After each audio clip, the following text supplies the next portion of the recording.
Guys, welcome to the show. My name is Jerry Miller. It's good to be with you on a Wednesday afternoon. Thank you for joining us. We're live in Charlottesville, the Commonwealth, the country, and the world on our I Love CVille network, and it's great to be with you. It's a great day to be alive. Any day we are above the mud, it's glorious, and I certainly feel that way as someone who has a zest for life. A lot I want to cover on today's program, including the financial impact of graduation. We knew it was significant, but now we have actual numbers, and it's important to highlight that UVA was planning on doing the 2020 graduation from last year that was canceled due to COVID this year.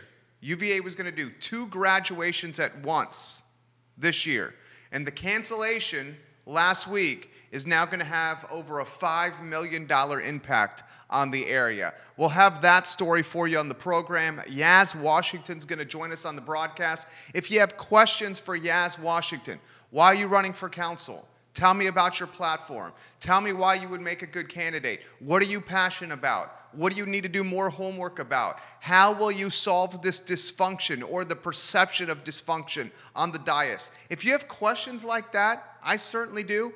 Put them in the feed. Put them on Twitter, on Instagram, on LinkedIn, Snapchat, TikTok, YouTube.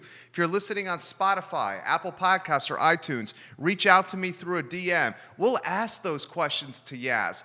Unlike any other platform, the I Love CVille show and this network in totality allows this dynamic interchange between the folks behind the microphones and you, the viewers and the listeners, and we encourage that interchange, that engagement, I should say. The University of Virginia has announced plans for a hotel and a conference center.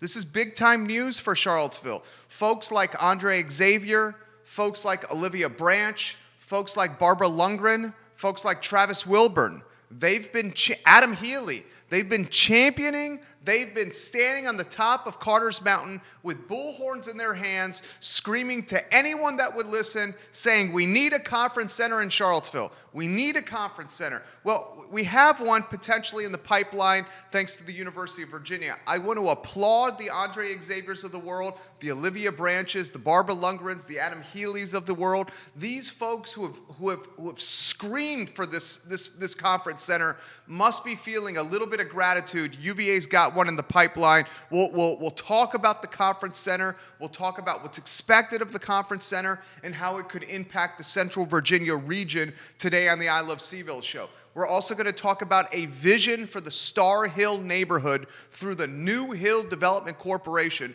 There are 4 historically African-American neighborhoods left in this city. One of them is Star Hill, and all 4 are facing tremendous gentrification pressure. Well, yesterday, thanks to New Hill Development Corporation, to some of the leaders in City Hall, we have an opportunity to maybe see a clearer vision for the Star Hill neighborhood.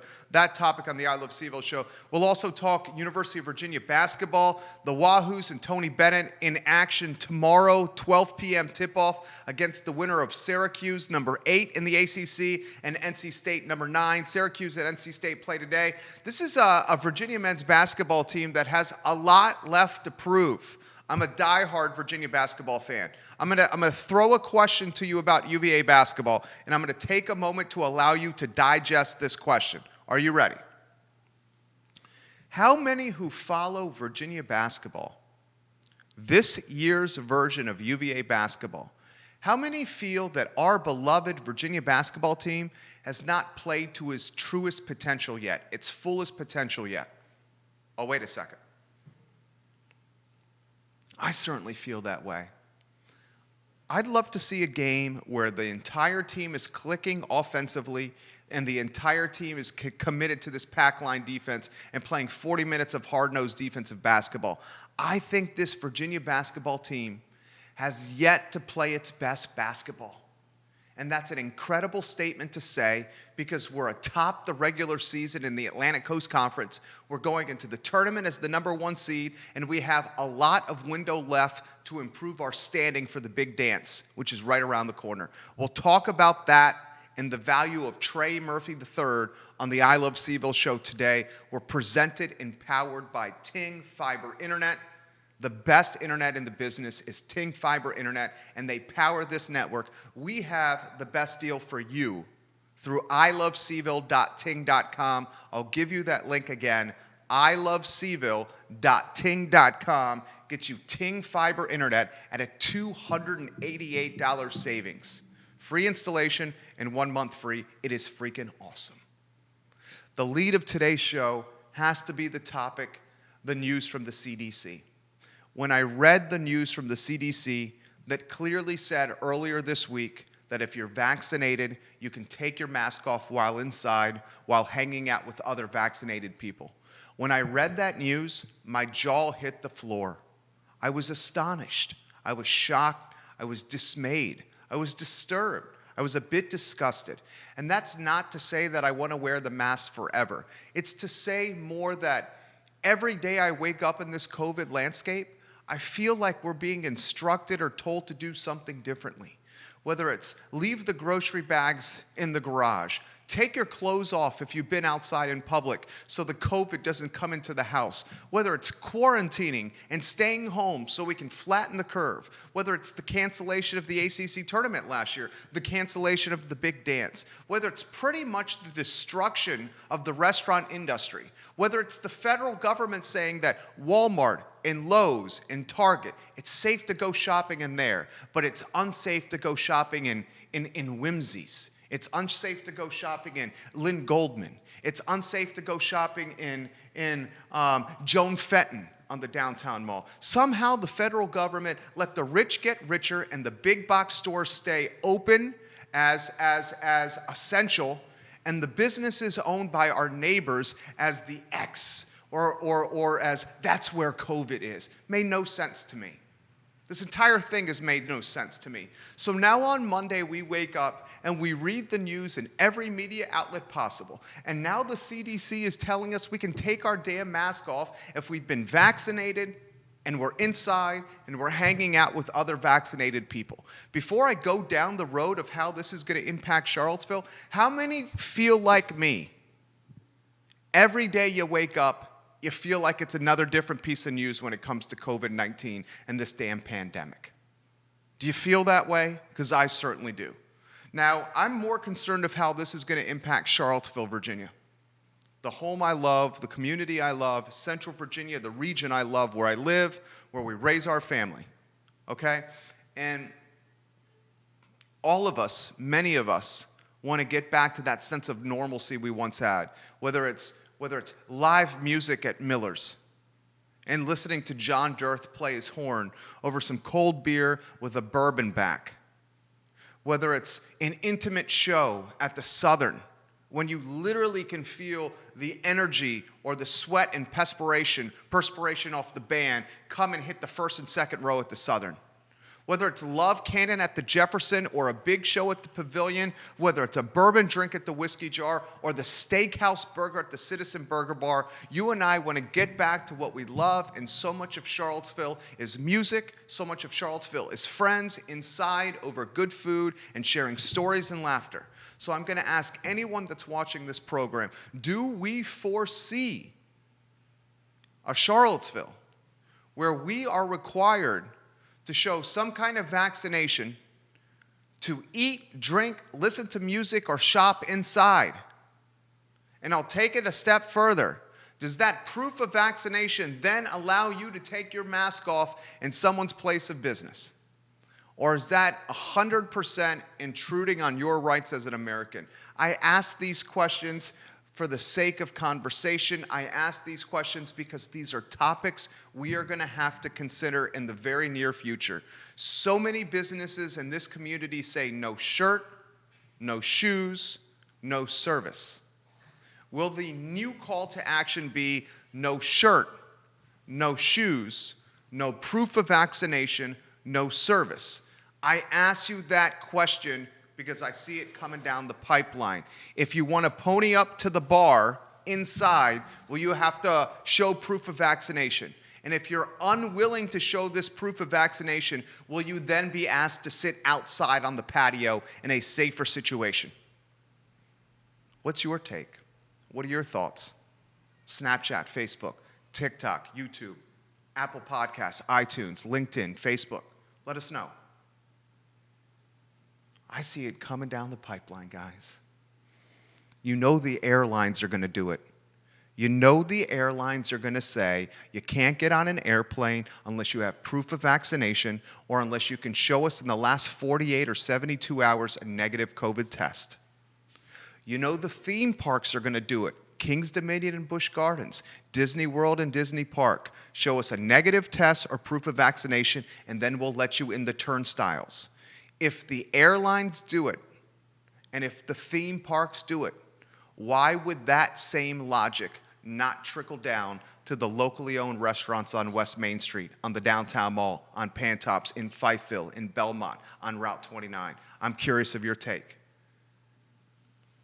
Now, I have a couple more items that I need to get to before I get to your comments, before we bring Yaz Washington on set. Yaz Washington's running for Charlottesville City Council. We'll catch up with the candidate as she makes a push to June 8th in the Democratic primary.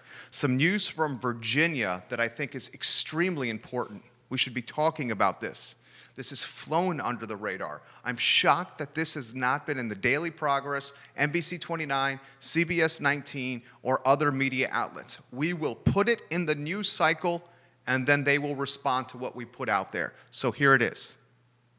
The University Board of Visitors, its Building and Grounds Committee, approved the schematic designs for the state-of-the-art 223,000 square foot hotel and conference center.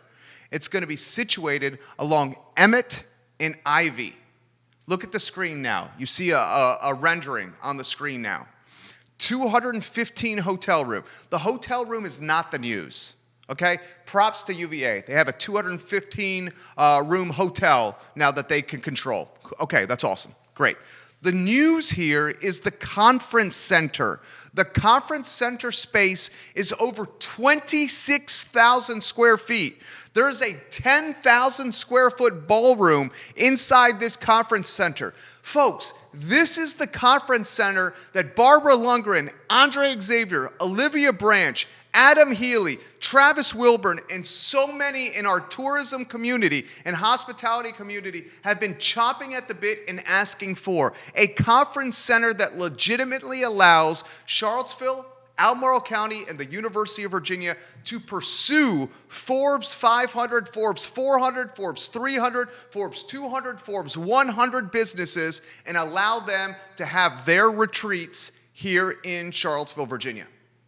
We've never had something like this. As a result, the Fortune 100 companies, the Fortune 200 companies, Fortune 300, 500 companies, they overlooked the region for much of their retreats and their business seminars. Now that we have a 26,000 square foot conference center and a ballroom inside it that's 10,000 square feet that the University of Virginia is making available to the public, this will have financial positive impact for this community for years, if not decades to come.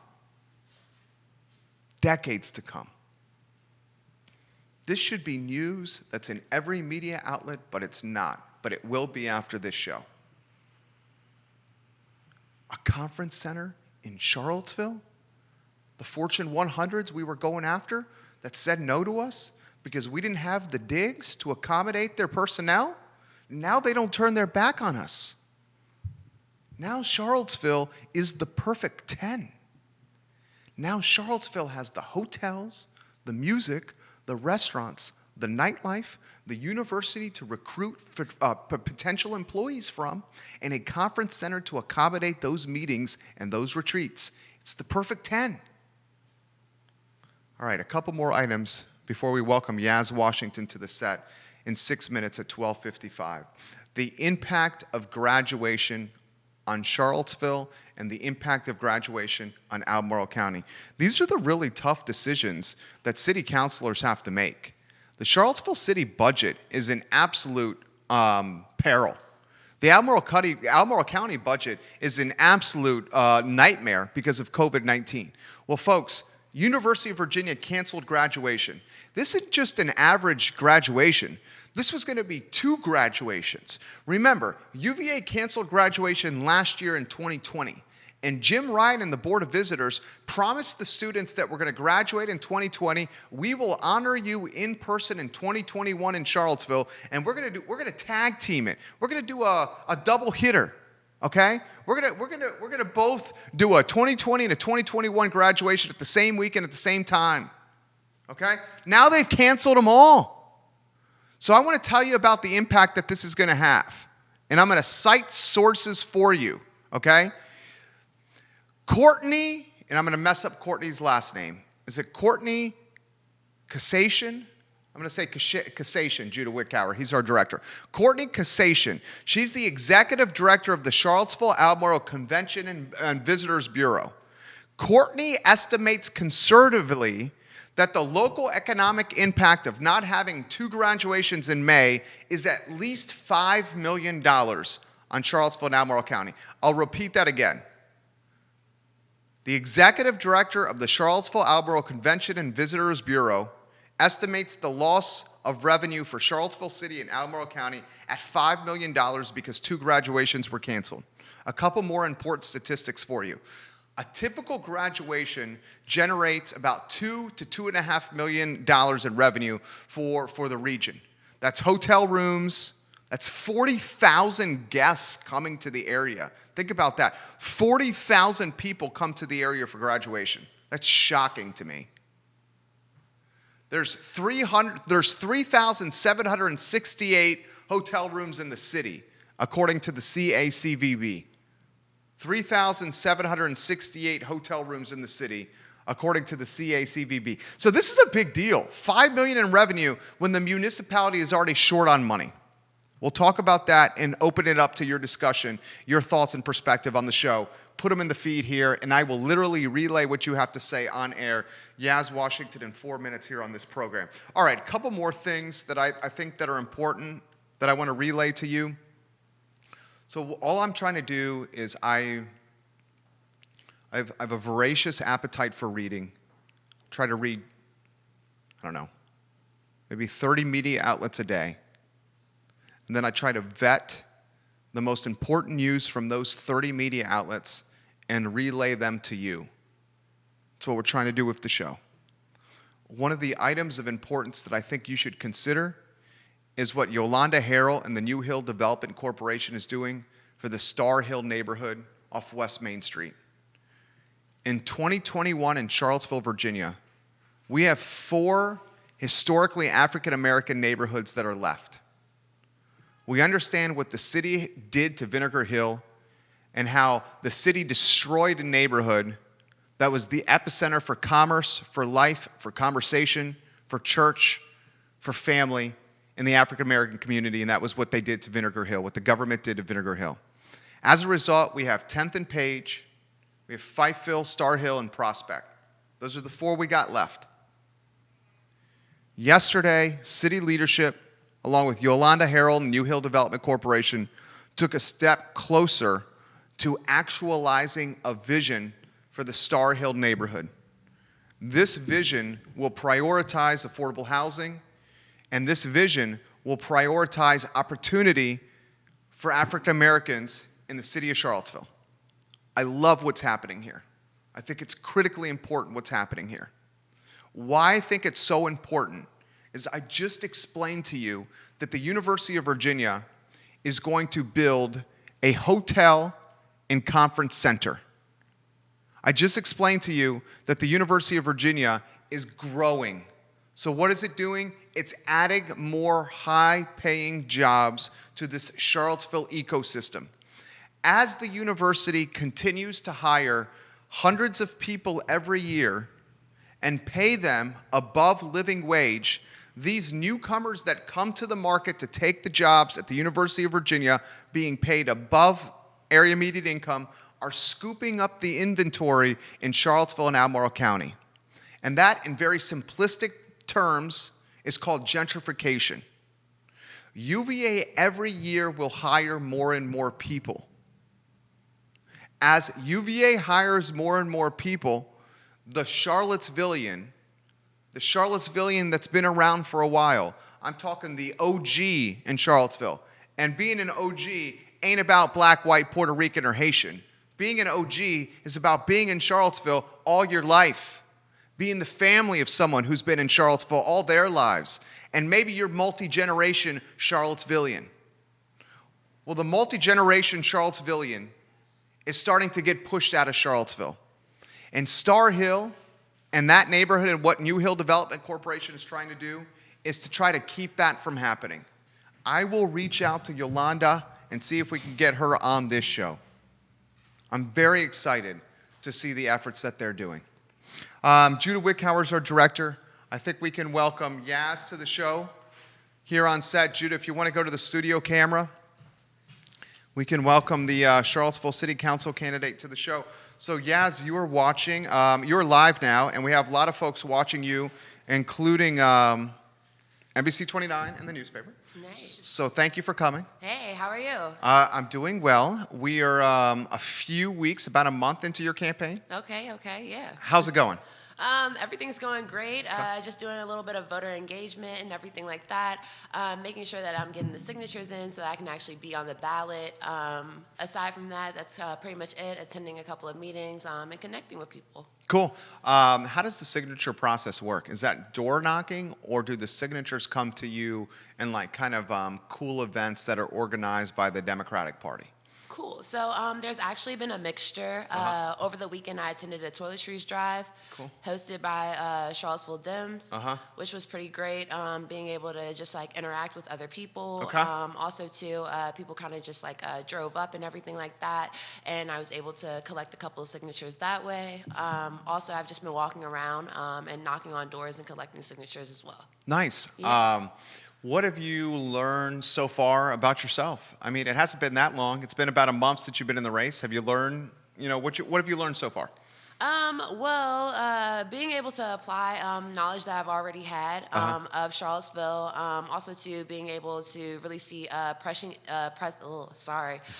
issues that the civilians or residents find of importance right now has been really interesting as well. So yeah. What are people telling you?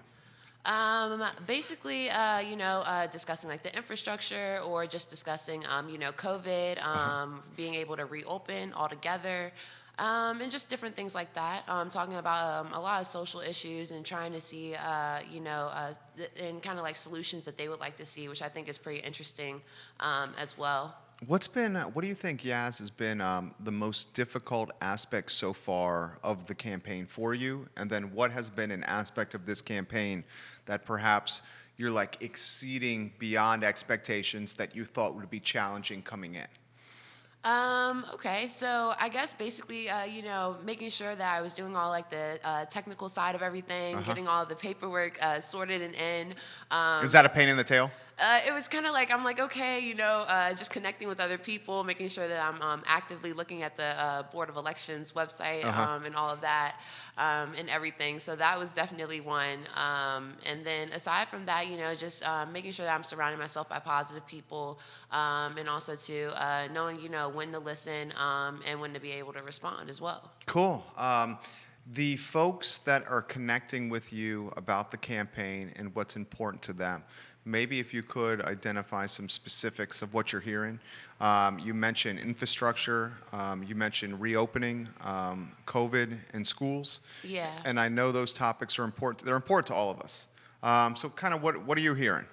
I've heard some really great things, I won't say great, but it was great for me to be able to hear it, from somebody who actually lives here. So that was pretty interesting. But the concerns of, policing.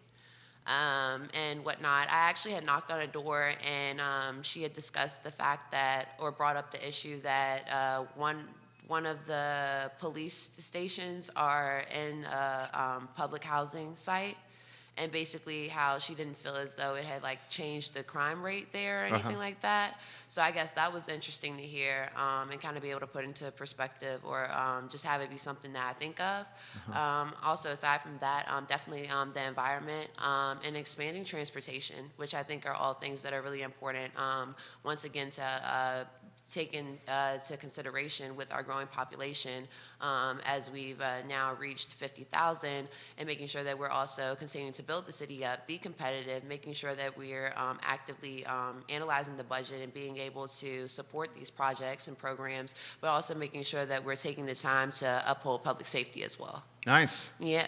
Very nice. Have you considered who's on the Democratic ticket with you?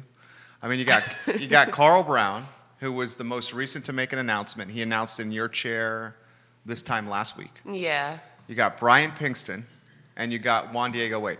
So you got three men, and these three guys are what? I'd say all, and I'm not trying to age anybody here, but I'd say these three guys are all 55 and older. I think that's probably safe to say. If memory serves me correctly, you were 23? Yeah. Have you considered that dynamic and that dichotomy at all? Well, definitely being able to re-energize people about politics is very important to me. Also being able to bring a different and new insight, bring fresh ideas, or being able to kind of analyze a situation and be able to provide a solution is really important. So, I haven't really considered the age difference, other than that, them being seasoned professionals and whatnot. Also, too, with the experience I have, whether it's from,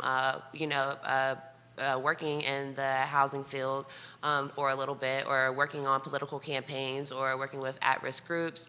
I definitely think I have, a good background to be able to be a competitive candidate. No, I agree. I 100% agree. In fact, I admire your initiative. I think that after everything we've seen nationally and locally, it's refreshing to have you in the mix.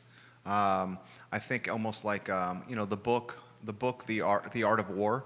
It's like use your weakness and turn it into your biggest strength. I almost think that your youth and the fact that you're 23 and you're coming in with this perspective that's so fresh could be positioned as your strength. Yeah. Because we need that fresh perspective, especially in a town like Charlottesville that's trying to find itself.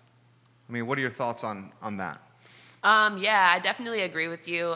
Making sure that I know the facts and that I'm well informed is really important to me as well. So yeah, also too, just making sure that we're taking the time to, not forget addressing the people, which I think is really great.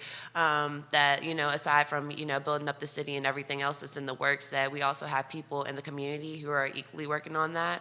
Everything from Police Civilian Review Board, when we're talking about upholding public safety, just to pivot, and then, Buck Squad as well. All those things are really great. So, yeah, I'm not really concerned about my age, though. I kind of just want to be able to provide solutions for people. I respect that. Yeah. And, to give you props, were you on 2-3 weeks ago here? Yeah. A couple weeks ago? I mean, that interview, this interview, I mean, just being straightforward, is completely different. I mean, you got it down. You've thought about it. Walk me through that. What has happened between that one and this one? Because I'm you absolutely have it down here. Yeah, I guess basically transitioning from, sitting down at a computer, filling out all the paperwork, kind of just reaching out to people, making my official announcements, to actually being able to get out there and engage with voters and everything was definitely really different. So that was great. What'd you make of city schools getting back to in-person? Oh, yeah, I think that's absolutely amazing. I do believe this past Monday they reopened. I'm not sure if it's fully or if it's still it's kind of a 10 hybrid. Maximum. Yeah, but a lot of them in person. I mean, is that something that you believe in?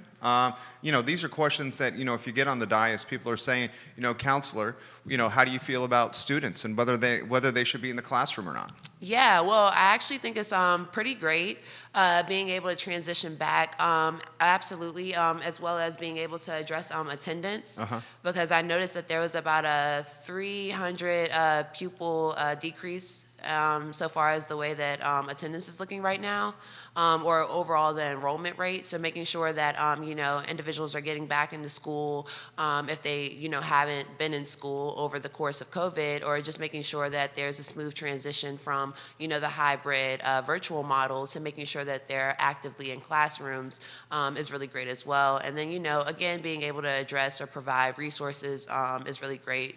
But yeah, I think that's pretty good that they're able to do that, as long as they're taking temperatures. Obviously hand washing is important. Yeah. Things like that, being able to disinfect the facilities after students have left or upon them coming and everything. I think as long as they're tending to making sure that they're remaining safe, there shouldn't be an issue with anything else. What have you prioritized with your campaign and platform over the last month since you've made the announcement, and then you've had an opportunity to walk the streets of Charlottesville and hear from potential voters? What has changed? Yeah, so basically nothing exactly has changed. I think that I've just expanded from where I was originally at to where I'm at now. Okay. So just being more knowledgeable, or as things change in the city, making sure that they still remain valid and everything. What'd you make of the news yesterday? And if you'd like to pass on this and do some some more homework on this, I completely understand. It happened yesterday. Yolanda Harrell and U Hill Development Corporation a little closer to their vision for the Star Hill neighborhood. Yeah. I found that absolutely inspiring. I know she has worked extremely hard for that neighborhood and that little pocket of Charlottesville. And I hope that we can honor its history and preserve its history. That's kind of my take on it. I'm curious of your thoughts. Yeah, I think history is really important.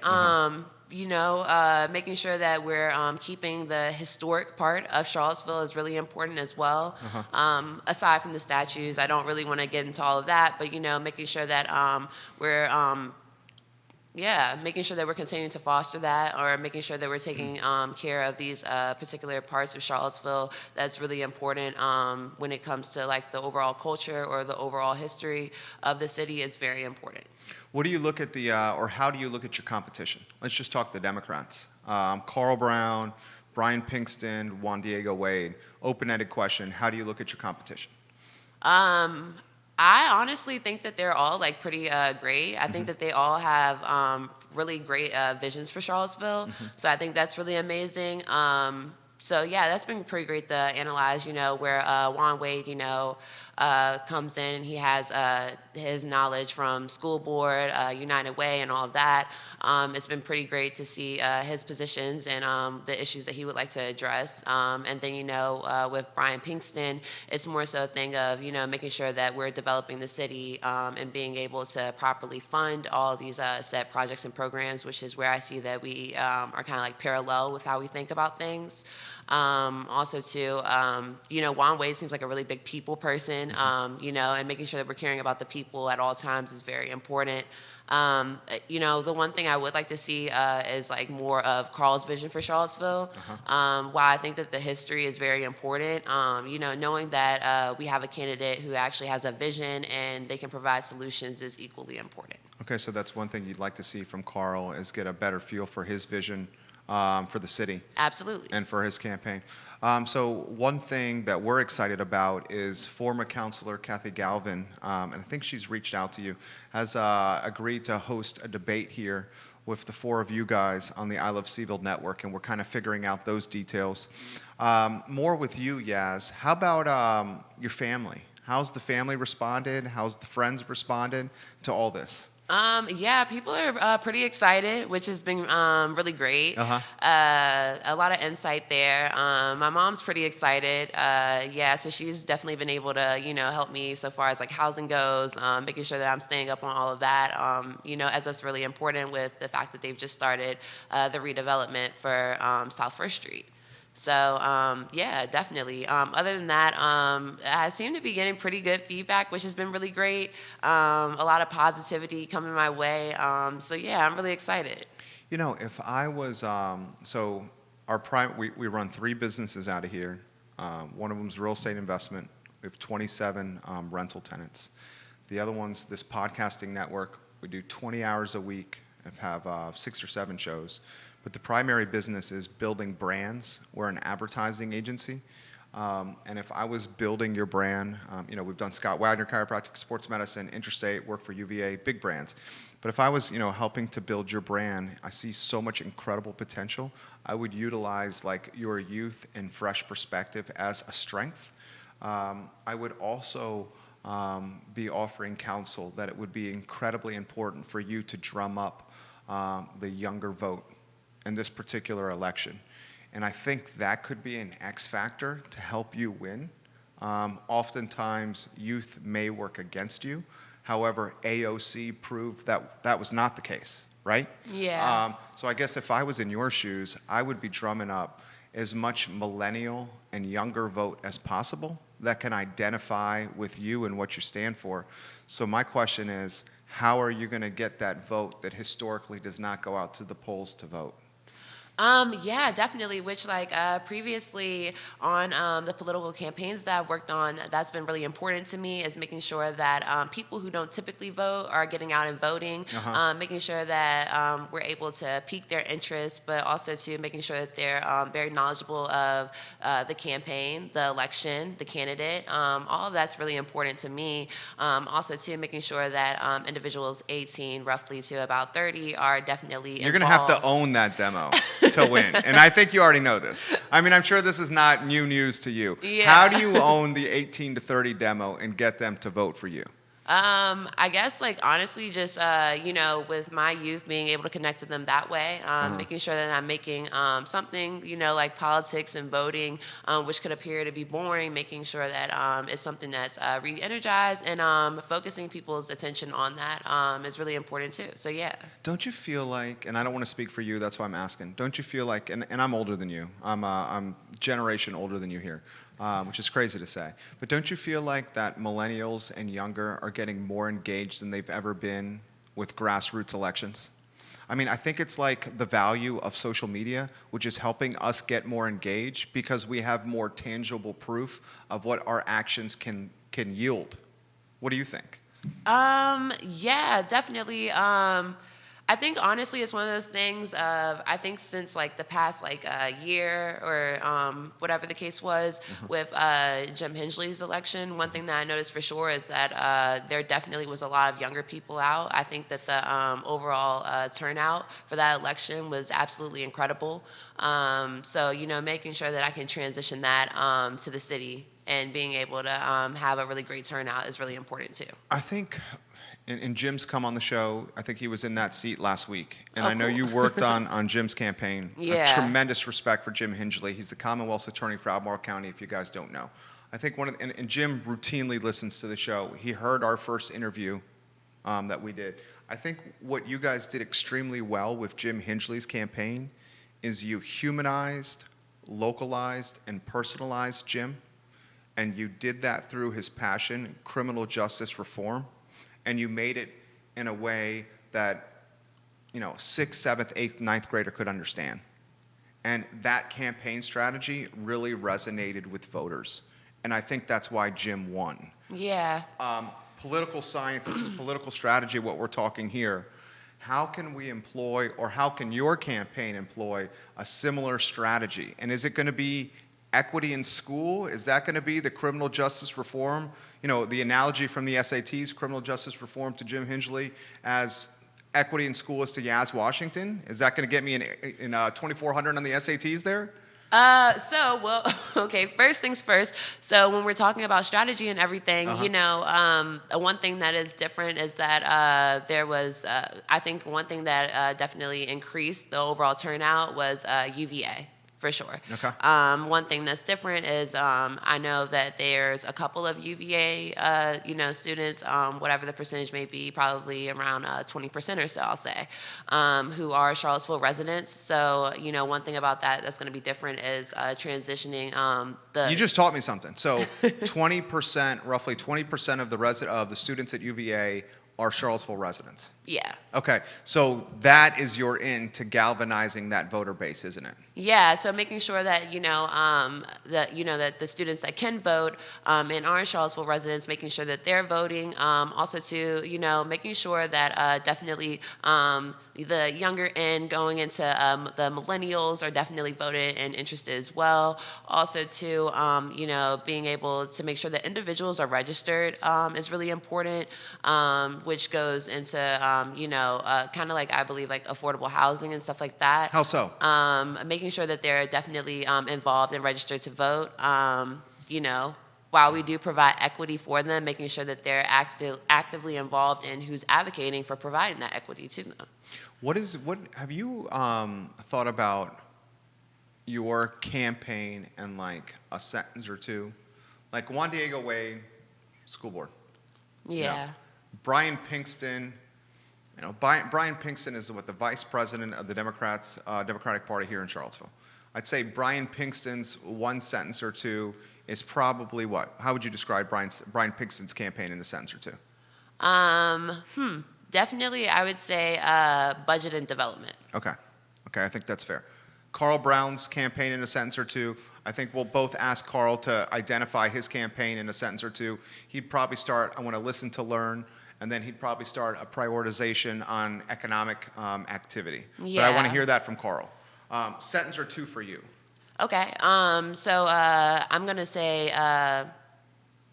You said a sentence or two? Sure, whatever you want. Yeah. Okay. Yeah. So definitely upholding public safety Okay. and making sure that we're paying attention to the pandemic and everything, and also to recovery as well, which I think is important. And I think that helps with making sure that we're continuing to advance and progress as a city altogether, making sure that we're able to address what's going on in the city currently, and then also to making sure that we're still providing solutions, programs, or whatever the case may be, that's going to help address anything brought on due to COVID, and then also to making sure that through all of that, we're in a better position as a city than we were prior to COVID. So Yaz Washington stands for?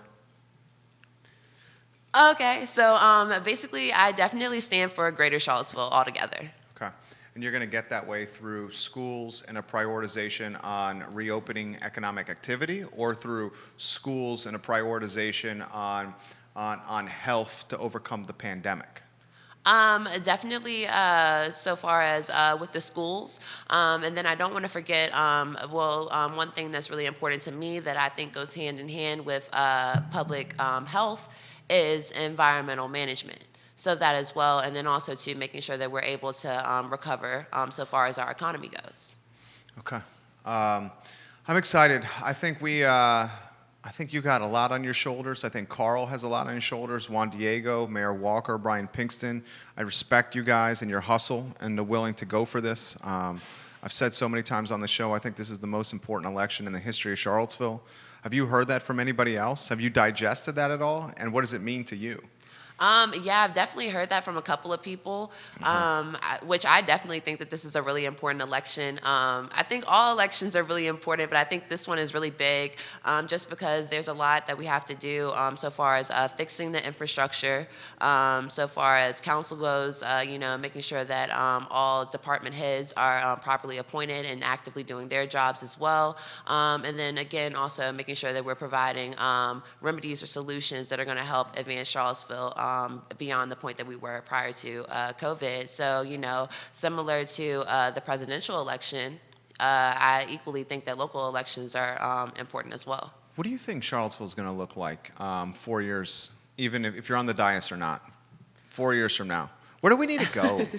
I mean, because you're in so many ways, you're going to, you and your peers, because of your influence and your position in life, age-wise, you guys are going to determine this. I mean, obviously, Judah and I here, we're going to have a stake in it as well. But we're going to determine what's going to happen to our town, to Albemarle. That's one of the reasons why I feel compelled to get involved. I live in the county, and I likely will pursue a spot on the Board of Supervisors and use the influence of the I Love CVille network to attain that spot on the Board of Supervisors. But I'm just curious for you, is like, what where do we need to go? What do we need to be? Who are we going to be? Do you think about this stuff? I do all the time. Definitely. So, development is definitely in the air. Making sure that we're becoming competitive while making sure that we're providing equity for people. It's a perfect trio to make sure that we're progressing on all as a city. 4 years from now, I definitely see Charlottesville being in a different position. And I say this because with all the new developments, and especially I'd like to address the comprehensive plan, which basically council just put into place. And basically over the next 10 years, they've dedicated to building about 4,000 homes. So whether that's redeveloping subdivisions or being able to develop, new homes is definitely going to help with real estate. And with an increase in real estate, most definitely is going to bring more people in. And I see our population definitely increasing.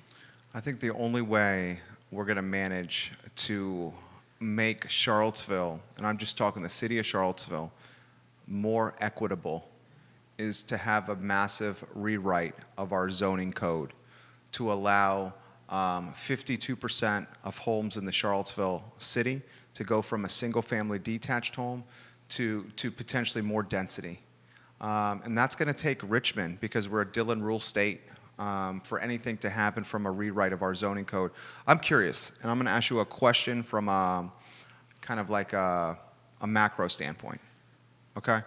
You are a 23-year-old African-American woman that has the world in the palm of her hands. I mean, you literally can do whatever the hell you want. I wish, in some ways, I wish and I don't. It's just human nature of being able to be 23 again, knowing what I know now, and to be able to do some things again. Here's the question I have for you. Do you feel like you could do whatever you want? Do you feel you're restricted or held back? Whether it's because you're a woman, whether it's because of race, because of youth, or do you feel like you could do whatever the hell you want? I think delivery is really important, and presentation, and making sure that I'm able to connect with people is really important, while also making sure that Have you faced roadblocks?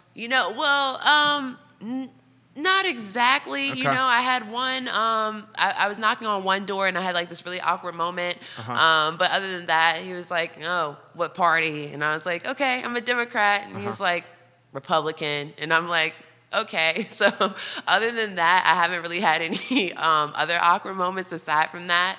But definitely too, you never know.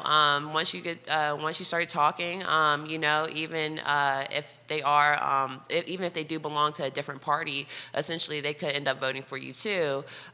Which I wouldn't, put all of my, tokens in that and expect that out of that. But also too. Political parties are very important because I think it's important in how you address certain issues or, and the solutions that you wish to provide, but also too, making sure that, you can talk to other people and they might be interested in what you're saying. So that's pretty interesting as well. Have you gotten any mentorship or leadership, counsel, strategic advice offered from anyone in the Democratic Party of what to expect, where to go, how to go about doing this?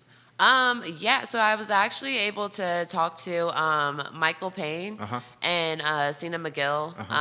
Michael Payne's really big on environmental sustainability, making sure that we're properly managing that and being able to not only, which coincides with what I'm trying to do, is reduce the energy costs, while also to making sure that we're providing different projects and programs to increase knowledge about why this is important, but also to basically trying to transition essentially to a green city while we're already taking initiative to do so, making sure that we're definitely able to protect the community gardens is important to me, which is another thing of zoning. Zoning is massive, whether it's for development or whether it's for protection. So making sure that we're doing both of those things is really important too. So I was able to have a pretty interesting conversation with him.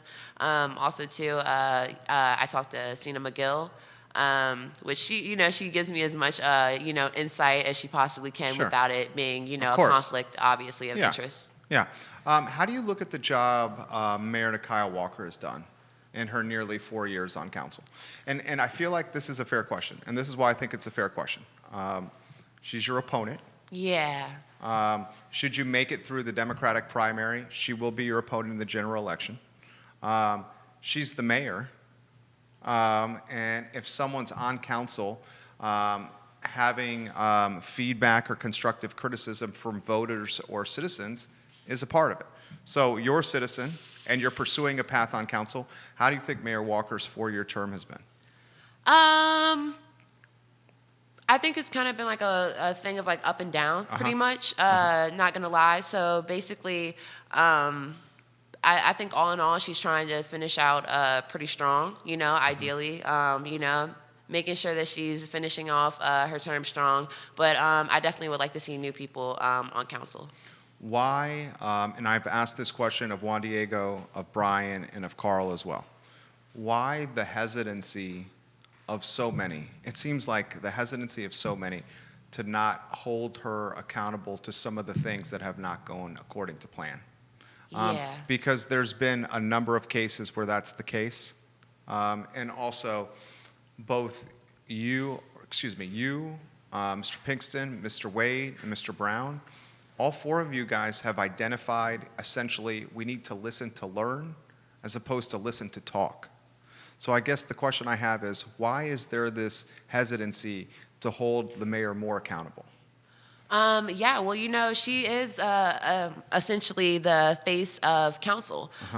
She's the executive voice, even though there's other people working on this administrative body, essentially she's the one that, everybody looks to as the face of Charlottesville, aside from the city manager.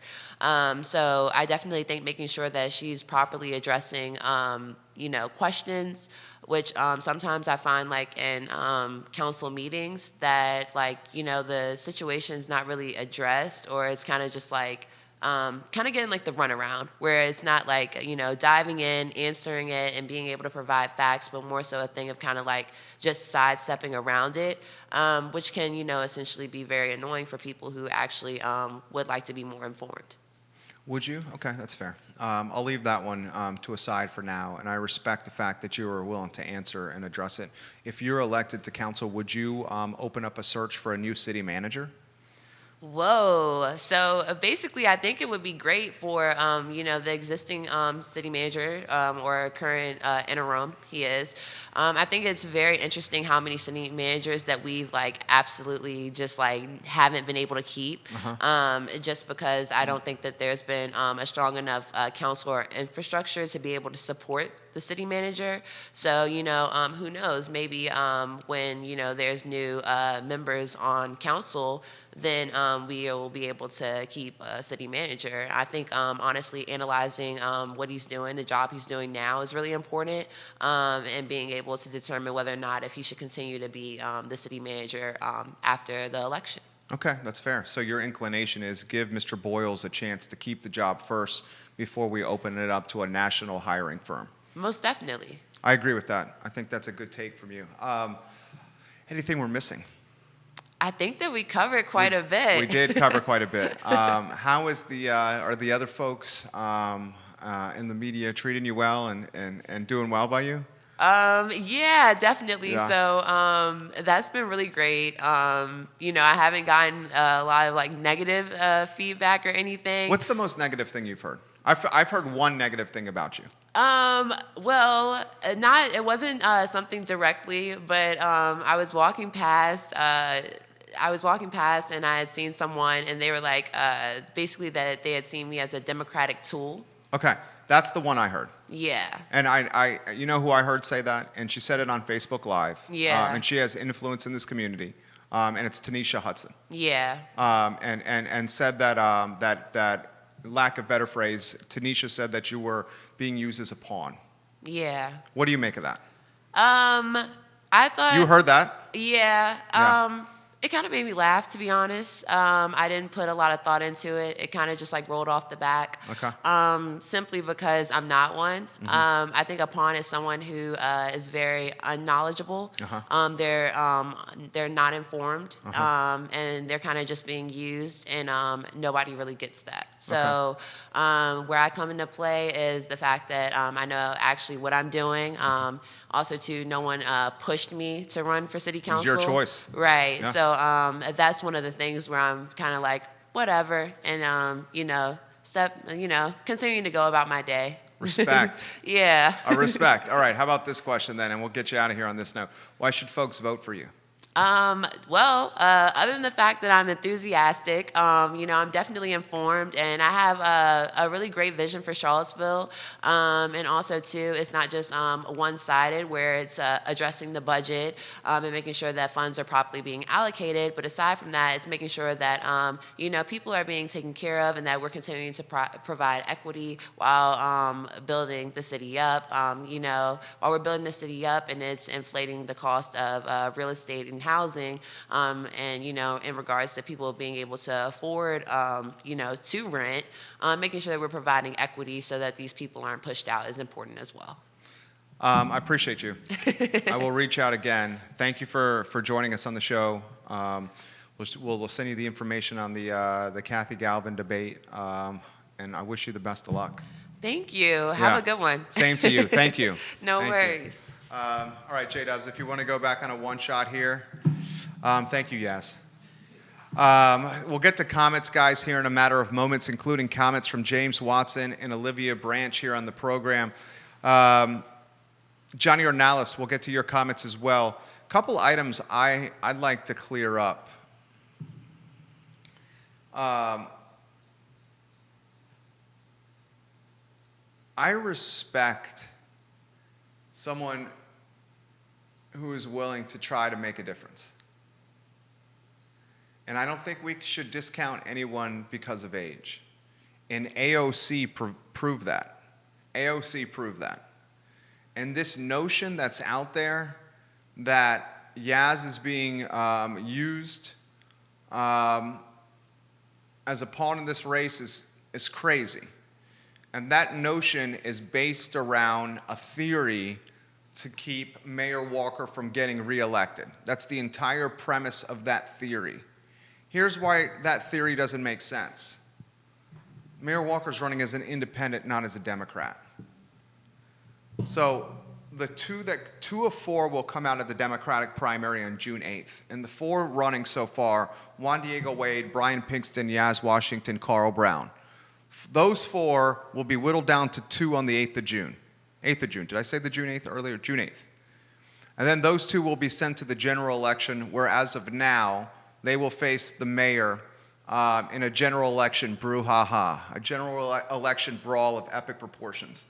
I think that Yaz is going to gain, at worst, tremendous experience from this run, experience that will pay Tesla-like return on investment for her. And that experience will embolden her campaign should she choose to run in 2020. When would Snook, McGill, and Payne be up? Snook, McGill, and Payne got in. When was their first year, Judah? 2020? So 4 years from now. So they would be what, 2024 on that?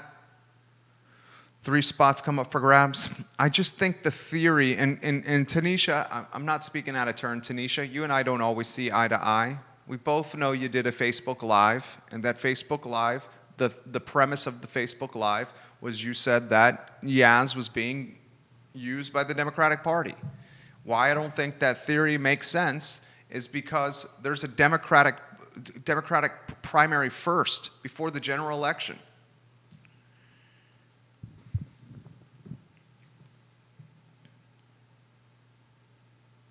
It's a big one.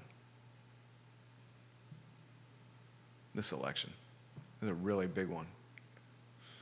So much stuff that's in the hopper, that's been in the hopper, or it's coming to the hopper, that these 5 people are going to determine. It's a big one. Couple more items to get to before we get out of here. Virginia basketball plays at noon tomorrow against the winner of NC State and Syracuse. I said this to start the program. I don't think we've seen this Virginia basketball team in its best form yet. And that's crazy to say because they were the ACC regular season champions. We have not seen Sam Hauser, Jay Huff, Trey Murphy III, Kihei Clark, Beekman, and Tony Bennett's team play their best basketball yet. We have not seen a total team offensive effort or a total team defensive effort, and yet this team still won the regular season. I'm going to say this again. I think the key to Virginia basketball is Trey Murphy III. If Trey Murphy III can score 14 to 18 points a game, it takes tremendous pressure off of Sam Hauser, Jay Huff, and Kihei Clark. Trey Murphy scoring 14 to 18 points a game makes this team so much more balanced and makes them really difficult to defend on the perimeter. Because you can send two guys at Sam and you can send two guys at Jay, but if you send two to Sam and Jay, that's going to leave someone open for some jump shots. And the guy that's most capable of hitting the jump shot or attacking the hoop off the dribble is Trey Murphy 3 sticks. The guy reminds me so much of DeAndre Hunter. Trey Murphy 3 sticks reminds me so much of DeAndre Hunter. If he could score the basketball a little bit more, he is a DeAndre Hunter clone. And the NBA scouts are saying the player on the Virginia basketball roster right now with the most NBA potential is Trey Murphy 3 sticks. You look at some scouting reports and Trey Murphy 3 sticks is a lottery pick in some scouting reports. 12 o'clock tomorrow. We'll see what Tony does. God, can you imagine if this team figures out its best basketball heading into the ACC tournament and the big dance? Who would want to play this bunch of boys, this bunch of ballers? All right. Let me get to some comments here. Johnny Ornalis, I'm going to try to figure that out. Johnny Ornalis, our buddy who owns Guadalajara on Fontaine and El Mariachi in Zion's Crossroads. Johnny Ornalis said, Jerry Miller, do you know what is going on at the old Fresh Market in Albemarle Square? They are doing demolition there. Anybody help us? Fresh Market, Albemarle Square, Charlottesville, what's going on there? Anybody know? Put it in the feed. Tag Johnny Ornalis or let us know. What is going on at the Fresh Market, Albemarle Square? Maybe a Lee Hughes if you're watching. Lee Hughes.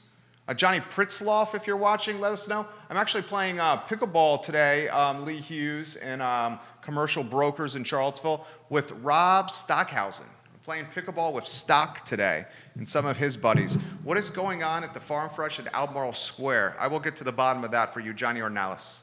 I promise you, my friend. Vanessa Parkhill. Great comment from Vanessa Parkhill. Age should not be a barrier to enter the civic arena. Amen. If the candidate is informed and can discuss policy in a productive way, then they should be welcome. Agreed. Vanessa Parkhill, you make the show better daily with your comments. She says age should not be a factor when entering the civic arena. She is a competitive spirit from being around team sports her entire life, especially with her children. Vanessa Parkhill does. James Watson, I love when he watches the show. He says, bring the NCAA tournament here. Greensboro and Raleigh have hosted it for years. Big money generator for local businesses, a way to bring tax dollars to Charlottesville. If I was on the Board of Supervisors or if I was on Charlottesville City Council, I would prioritize economic development through sports tourism.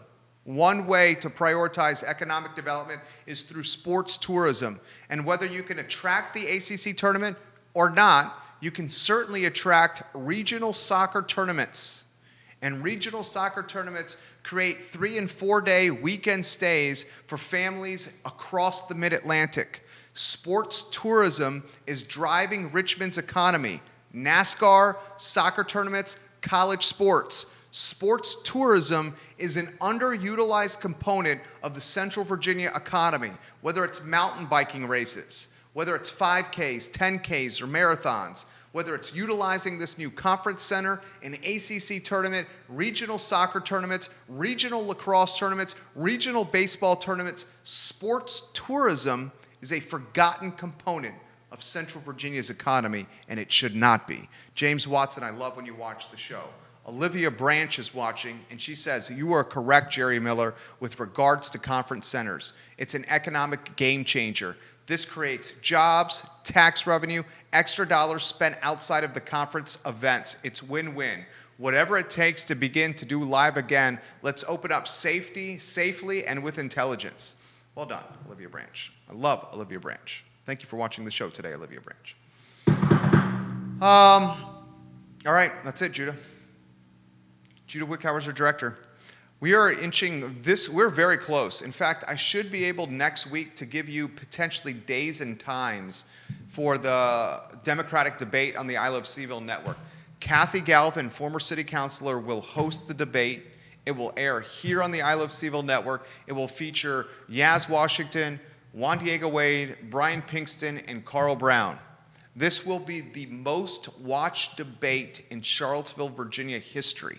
The second most watched debate in Charlottesville, Virginia history is the current number one. And the current number one happened last year in our studio. It featured Michael Payne and Lloyd Snook. Nearly 25,000 people watched that debate from start to finish. It lived on the internet in perpetuity. There's no coincidence that Lloyd Snook and Michael Payne got a spot on council after doing the I Love CVille show debate. We'll do another one with Kathy Galvin, Yaz Washington, Carl Brown, Brian Pinkston, and Juan Diego Wade. Details to come. That's the show. Am I missing anything, Judah? Got everything? We got Animal Connection at 3? Animal Connection at 3 with Patty Zeller. My name is Jerry Miller. It's good to be with you. Yaz Washington, thank you for joining us. Take care, guys.